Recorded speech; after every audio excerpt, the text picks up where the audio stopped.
This one is just randomly from Joseph asked me, hey, should I ask you guys some questions since we have some East Malaysian friends that would like to find out more about storytelling or contents or production, anything related to that way. Okay. So I guess starts off, I think this is a great start with the Gawai and the Gamatan project. For sure. Yeah, and I'm sure that there will be probably definitely more stuff will be coming in with you guys and telling more authentic and real stories of Sarawakians and in terms of definitely about Gawai and epic ones. Definitely, it's definitely a good start, and hopefully it will turn attention to other brands to do more content here in Sarawak as well. Because of the effectiveness, I think, of Baju Burong Apai. So hopefully it's paving the way for that lah. What would you guys like say? Can say something about like how do you think that these stories? I'm sure you guys are firm believers about telling stories. You know, how does this thing really able to help people?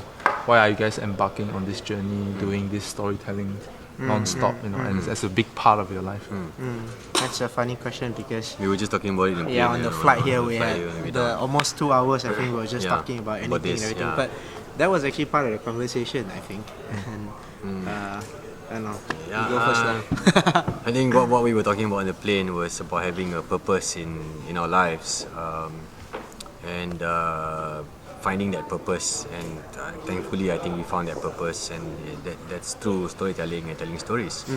And how we feel that impacts the public positively is just like eons ago when we were cavemen telling stories around the fire. That's how the ideas are spread. That's how humans communicate and change and understand each other. So I think like for example, like doing this one for Sarawak, for Gawai, it gives especially people in, well, part of the reason the people in Peninsula to understand part of the culture of Sarawak. They don't have that chance, and I think a lot of Sarawakians though, when they go down to KL, so they feel like that Peninsula people don't know me at all. And that's because there's not really enough media that tells stories that is compelling enough for them to even watch. So you can't blame them for their ignorance.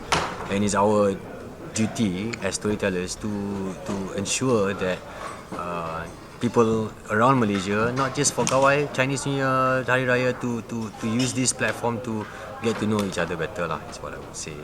Yeah, I agree, and it's pretty much like, I think, building on what you said, you know, like the idea with like cavemen having to tell stories, and like the films we tell, they capture, I think, that period or that era of stories of what people are going through. It's like a history, right? Like you look at the visual history of everything, and I think, you know, think 10 years down the road, the people who have watched, you know, the film today may still be so fresh in their eyes that, you know, certain things that we watch, we still refer like, hey, do you remember that, you know, that film we watched from ages ago? And it may seem trivial, but it does change society, it does shape society in certain ways that, of course, we don't see the results straight away, but I think it's there, just like how Yasmin's films in the past has impacted and affected society until today. You see those ripples happening now. So we're just carrying that torch lah, I guess, when it comes to PETRONAS in particular. I would ask you guys, like, what would you want to say? You know, I'm sure you guys are at a great. You guys have definitely done things that are really impactful, whether you say it's tangible or intangible. What do you want to tell storytellers? Other filmmakers. Other filmmakers. Yeah, people that are on this journey. You know, sometimes we just love doing it, so we do it. We may not know why we do it, and everyone will be in different, you know, understanding of why they're doing it. But what would you want to say to them, or encourage them in any ways that on this journey going forward? I think specifically for me because I tell a lot of different cultures stories. One of the main thing that I try to do is to keep myself completely unbiased to my own beliefs. It means I'm telling other people's stories, therefore I have to believe what they believe, so to speak, to tell their stories.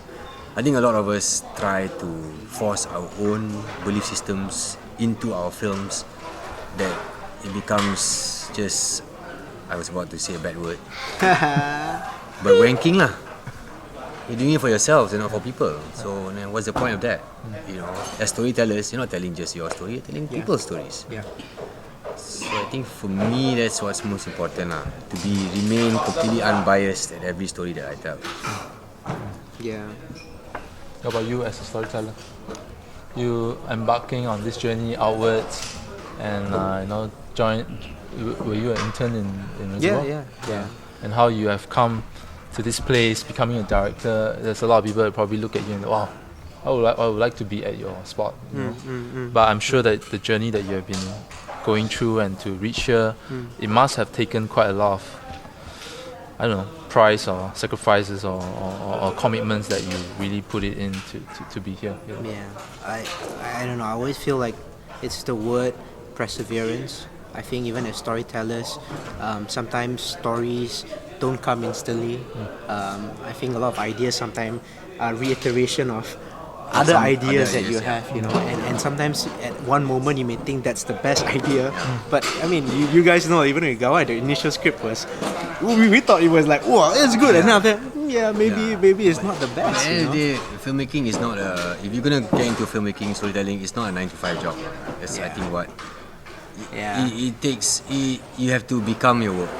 And that's the ultimate sacrifice that you want to make if you want to become a filmmaker. And it's not like a doctorate where you learn medicine and you apply your medicine. No, it's something that you continuously work at 9 to 5. It becomes you. You're continuously thinking about ideas, and you're always trying to see the world differently, to tell things differently. It has to become you. If you can't do that, then don't tell stories. Yeah, and I think to be unashamed of the stories you want to tell. Yeah. You know, like if you feel that this story is a burden in your heart that you want to tell, you know, I mean, go for it. You know, don't like, you know, I mean, of course we all second guess ourselves sometimes, but I think, you know, you must pursue it lah. And I think most of the time it's like I said, you know, it's persevering as well as not giving up, because sometimes you know, opportunities will only open when you, I guess, wait for it, and not just, I mean, just wait passively. You wait actively. I think that's the key thing. It's not to just, I hope it happens, you know. But then once you get to a point where you've learned those skills, for filmmakers that are more intermediate, I would give this advice. It's not about seeing how Christopher Nolan does it, or David Fincher, or Wong Kar-wai, Zhang Yimou. It's about how you see it. yeah, Van Gogh is Van Gogh because he paints like Van Gogh, not because he paints like. Of course, he gets influenced with other people in the past, but he has a voice that he wants to say, and if your voice is interesting enough, people will listen. So it's about discovering who you are more than it is about filmmaking. That's what I think. I believe that would be a journey of, regardless what kind of job it is, we are all kind of discovering ourselves. When you're a storyteller, you're an artist. Any job that's an artist's job. An artist is about expressing who you are. Even if it's for PETRONAS or TNB or any brands, it's still your own perspective of how you see the world. When I shoot a scene, I cut to here, to here, to here, because that's how I want to tell the story. There's no right or wrong. You can cut in top shot underneath the table, wherever you want to cut, just cut lah.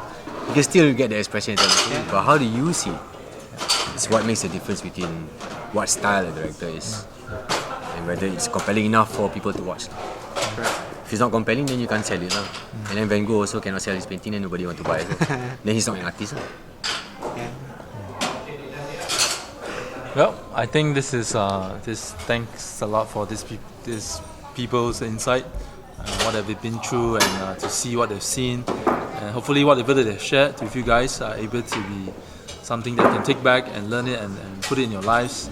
We all storytellers are not just here to create something about ourselves, but telling people's story and also at the same time discovering ourselves as a human being.